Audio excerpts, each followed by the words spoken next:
TNPSC போட்டித் தேர்வுக்கு தயாராகும் அனைவருக்கும் வணக்கம். நம்ம இந்த வீடியோவில் என்ன பார்க்க போகிறோம்னா, மாற்றி அமைக்கப்பட்ட குரூப் 4 சிலபஸோட பற்றி தான் பார்க்க போகிறோம். ஆல்ரெடி நம்ம ஜிகே பொது அறிவு எந்த புத்தகத்தில் படிக்கலாம் சொல்லிட்டு சிலபஸ் வைஸ் நம்ம பார்த்துட்டோம். இப்போ பார்த்திங்கன்னா ரொம்ப இம்பார்ட்டன்ட் டாப்பிக்காக நம்ம தமிழ் தான் பார்க்க போகிறோம். ஒருத்தர் அரசு வேலையில் கண்டிப்பாக பாஸ் பண்ணி நம்மளுக்கு டாப்பில் வேலை கிடைக்கணும்னு நினச்சிங்கன்னா கண்டிப்பாக தமிழில் உங்களால் 100க்கு மினிமம் 98 கேள்வி சரியாக ஆன்சர் பண்ணால் மட்டும்தான் உங்களால் கண்டிப்பாக அரசு வேலை அந்த போட்டிக்குள்ளே உங்களால் போக முடியும். அதை மட்டும் மனசில் வச்சுக்கோங்க. ஏன்னா தமிழ் தான் ரொம்ப ரொம்ப இம்பார்ட்டன்ட். நீங்கள் தமிழை மினிமம் 100க்கு 100 கொஷின் ஈஸியாக எடுக்க முடியும். நீங்கள் 6வதுலேருந்து 10வது வரையில புக்கு ஃபுல்லாகவே நீங்கள் படித்தாலே போதும். அதுக்கப்புறமேட்டு +1 +2ல முக்கியமான தலைப்புகள் வரைக்கும் நீங்கள் படித்தாலே கண்டிப்பாக உங்களால் 100க்கு 100 கொஷின் ஆன்சர் பண்ண முடியும். அதுதான் ரொம்ப ரொம்ப இம்பார்ட்டன்ட். ஏன்னா தமிழை உங்களால் 100க்கு 100 கொஷின் போட்டால் மட்டும்தான் நீங்கள் அந்த வேலைவாய்ப்பு போட்டிக்குள்ளே உங்களால் போக முடியும். ஏன்னா எல்லாருமே தமிழை 100க்கு 100 ஈஸியாக எடுத்துருவாங்க. அதுக்கு ரொம்ப ரொம்ப கஷ்டப்பட்டு படிக்கணும். ஸ்கூல் புக்கு தவிர வேறு எங்கேயுமே வெளியில் படிக்கத்தல. இப்போ புது சிலபஸ் என்ன பண்ணியிருக்காங்கன்னா, எந்தெந்த தமிழ் டாப்பிக்லேருந்து எவ்வளோ நாங்கள் கேள்வி கேட்க போகிறோம் அப்படின்னு சொல்லிட்டு உங்களுக்கு தெளிவாக கொடுத்துருக்காங்க. இந்த சிலபஸை பொறுத்த வரைக்கும் என்னென்னா, தமிழில் உங்களுக்கு ஒரு 7 அலகுகளாக பிரித்து கொடுத்துருக்காங்க. ஒரு 7 அலகாக பிரித்து கொடுத்துட்டு அந்த 7 அலகுகளும் எவ்வளோ கேள்வி கேட்போம் சொல்லிட்டு கொடுத்துருக்காங்க. இது எல்லாமே ஸ்கூல் புக்கில் கவர் ஆகுது. அதை மென்ஷன் பண்ணியிருப்பாங்க. அந்த வீடியோவில் பார்த்துட்டு வரோம். ஃபஸ்ட்டு பொறுத்த வரைக்கும் பார்த்தீங்கன்னா உங்களுக்கு இலக்கணத்தில் உங்களுக்கு 25 கேள்வி கன்ஃபார்மாக கேட்பாங்க.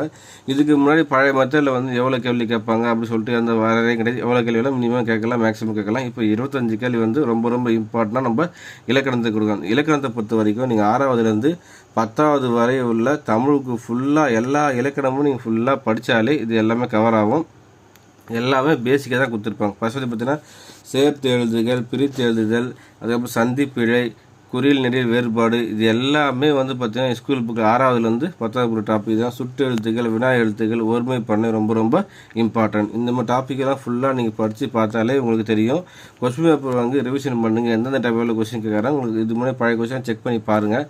அதுக்கப்புறம் சொல்லுலேருந்து கேட்குறாங்க. எழுத்து சொல்லு 2ஆக பிரித்து கேட்குறாங்க. சொல்லுலேருந்து வேர் சொல் அறிதல் கண்டிப்பாக ரொம்ப ரொம்ப இம்பார்ட்டண்டான டாப்பிக்கு. இந்த வேர் சொல் அறிதல், வேர் சொல்லிலேருந்து வினைமுற்று, வினையச்சம், வினையால் அணைய பெயர், பெயரச்சம் அறிதல் ஃபுல்லாகவே ரொம்ப ரொம்ப இம்பார்ட்டன்ட். வேர்ச்சொல் டாபிக் மினிமம் உங்களுக்கு 2 கேள்வி வருவதற்கான வாய்ப்பு நிறையவே இருக்குது. அதனால் வேர்ச்சொல் ஃபுல்லாக நீங்கள் தெளிவாக படிச்சிக்கணும். இலக்கணத்துலேருந்து 25 கேள்வி கேட்க போகிறோம்.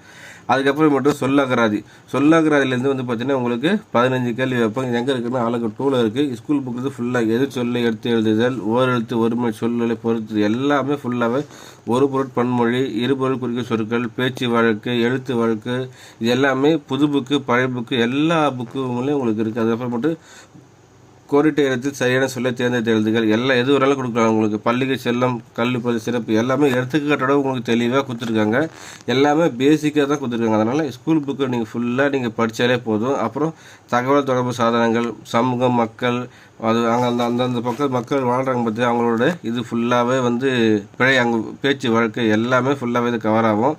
அதுக்கப்புறம் பேச்சு வழக்கு, தொடர்களில் பிழைகள், திருத்தி எழுதுகள், இதெல்லாம் எக்ஸாம்பிளோட கொடுத்து நேற்று மழை பெஞ்சது அப்படின்னு நம்ம சொல்லக்கூடாது. நேற்று மழை பெய்தது அப்படி தான் சொல்லணும். அந்த மாதிரி ஃபுல்லாக உங்களுக்கு எடுத்துக்காட்டோடவே உங்களுக்கு கொடுத்துருக்காங்க.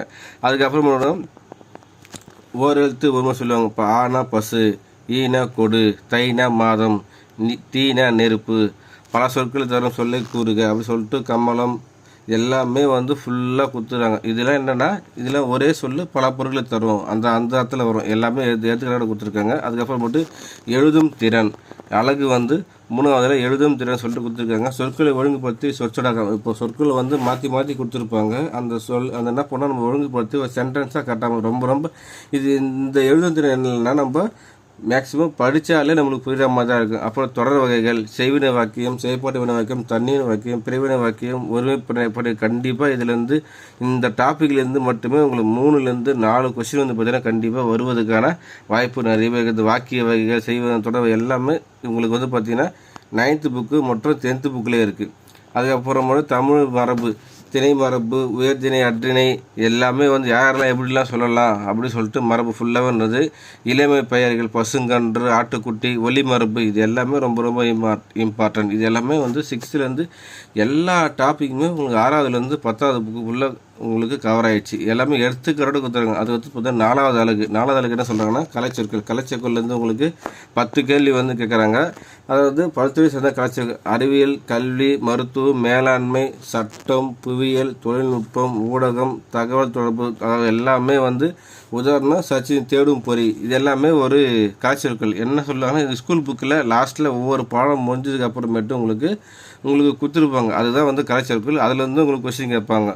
அதுக்கப்புறமேட்டு வந்து பார்த்திங்கன்னா வாசித்தல், புரிந்து கொள்ளுதல். லாஸ்ட் 5வது அழகு வந்து பார்த்திங்கன்னா வாசித்தல் மற்றும் புரிந்து கொள்ளுதல். இது வந்து பார்த்திங்கன்னா 15 கேள்வி வந்து கேட்குறாங்க வாசித்தலேருந்து. இதுலேருந்து கொடுக்கட்ட 15 கேட்க ஒரு பேராகிராஃப் கொடுத்துருப்பாங்க. ஒரு பேராகிராஃப் கொடுத்துட்டு அதுலேருந்து உங்களுக்கு கொஸ்டின் கேட்பாங்க. இதில் ரொம்ப இம்பார்ட்டன்ட். இதுலேருந்து 15 கொஸ்டின் கேட்குறாங்க. அதனால் ரொம்ப ஈஸி.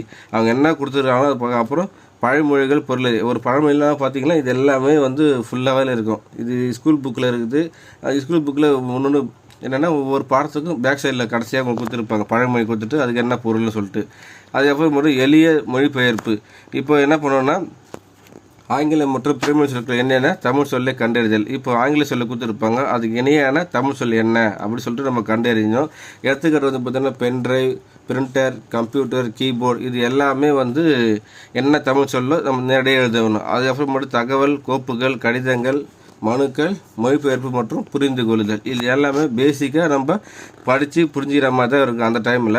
இதில் ஆங்கில சொற்கள் கம்சம் ஸ்கூல் புக்கில் உங்களுக்கு அந்த கலைச்சொற்கள் கொடுத்துருக்காங்க பார்த்தீங்கன்னா. கலைச்சொற்கள் அடுத்தது இந்த தமிழ் சொல் நேராக இருக்கும். அதுக்கப்புறம் கடைசி டாபிக் இதை வந்து பார்த்தீங்கன்னா ரொம்ப இம்பார்ட்டன்ட் டாபிக். இது வந்து இலக்கியம், தமிழ் அறிஞர்கள் தொண்டு ஃபுல்லாகவே உங்களுக்கு இதில் தான் உங்களுக்கு கவர் பண்ணிட்டாங்க. இதுலேருந்து என்னென்னா உங்களுக்கு இலக்கியம், தமிழ் அறிஞர்கள், தமிழ் தொண்டும் மொத்தம் எவ்வளோனா 15 கொஸ்டின் கேட்குறாங்க. ரொம்ப இம்பார்ட்டண்டான டாபிக். இதில் 15 கொஸ்டின் திருக்குறள் தொடர்பான செய்திகள் 25 அதிகாரங்கள் மட்டும். திருக்குறள் தொடர்பான செய்தியிலேருந்து உங்களுக்கு 25 அதிகாரம் மட்டும் தான். ஒழுக்கமுடைமை, புறவுடைமை, ஊக்கமுடைமை, விருந்தோம்பல், அரண், வலியுறுத்தல், ஈகை, பெரியார் துணைகள் எல்லாமே வினை செய் 6வதுலேருந்து 10வது வரை உள்ள ஸ்கூல் புக்கில் திருக்குறள் எல்லா திருக்குறளும் படிச்சுட்டு அதனோட பொருள், அர்த்தம் இதெல்லாம் வந்து நம்ம கோடிட்டேரங்கள் நெருப்புக அதுலேயும் கேட்கலாம். இது என்ன சொல்லுது, இலக்கண குறிப்பு என்ன, எல்லாமே 100 கோடிட்டு எல்லா கொஸ்டினும் வந்து பார்த்தீங்கன்னா இதில் வந்து உங்களுக்கு கேட்கலாம். அதுக்கப்புறம் நூல்கள் நாலடிய, நான்மணி கடிகை, 17 மேற்கணக்கு நூல், 17 கீழ்கணக்கு நூல் ஃபுல்லாக டாப்பிக்குமே உங்களுக்கு 6வதுலேருந்து 10வதுலேருந்து எல்லா டாப்பிக்குமே கவர் ஆகுது. அதை நீங்கள் ஃபுல்லாக படித்தாலே போதும். அதுக்கப்புறம் தமிழ் தொண்டர் உவே சாமிநாதையர், மீனாட்சி சுந்தரப்பிள்ளை, லகுவனார், தமிழ் பணியர் எல்லாமே, தேவனார், பாவனர், அகர முதலி, பாவலை பிரிஞ்சித்தினார், ஜி போப்பு, வீரமா முனிவர், தமிழ் தொண்டு தொடர்பு எல்லாமே ஃபுல்லாக நீங்கள் ஸ்கூல் புக்கில் உங்களுக்கு எல்லாமே டாபிக் ஒவ்வொரு டாப்பிக்கும் உங்களுக்கு கவர் ஆகுது. அதை ஃபுல்லாக நீங்கள் படித்து இந்த டாபிக் யாரெல்லாம் இருக்காங்களோ இந்த தலைவர்களை மட்டும் தமிழ் சான்றோர்கள் இவங்களை பற்றி மட்டும் ஃபுல்லாக நம்ம படித்து நோட்ஸு தனியாக எடுத்து வச்சு நீங்கள் படித்தாலே கண்டிப்பாக போதும். இதுலேருந்து தான் உங்களுக்கு கொஸ்டின் வரதுக்கான வாய்ப்பு நிறையவே இருக்குது. 15 கேள்வி வரும். அதுக்கப்புறமேல கடைசியாக கொடுத்துருக்க முறை குறிப்பு அழகு 7 பாடத்திட்டம் 10ஆம் வகுப்பு வரையில் மட்டுமே அப் டு எஸ்எஸ்எல் ஸ்டாண்டர்ட் தான் கொடுத்துருக்கேன். என்னென்னா இந்த யூனிட் வந்து கண்டிப்பாக கொடுத்துட்டாங்க 10ஆம் வகுப்பு வரைக்குள்ளே தான். அப்போ நீங்கள் +1 +2 ஃபுல்லாக நீங்கள் அடுத்து படிக்கணும் அவசியமே கிடையாது. அதனால் எஸ்எஸ்எல்சி ஸ்டாண்டர்ட் வரைக்கும் 6வதுலேருந்து 10வது வரைக்கும் ஃபுல்லாக படித்தாலே போதும். அதுதான் நாங்கள் சொல்லியிருக்காங்க.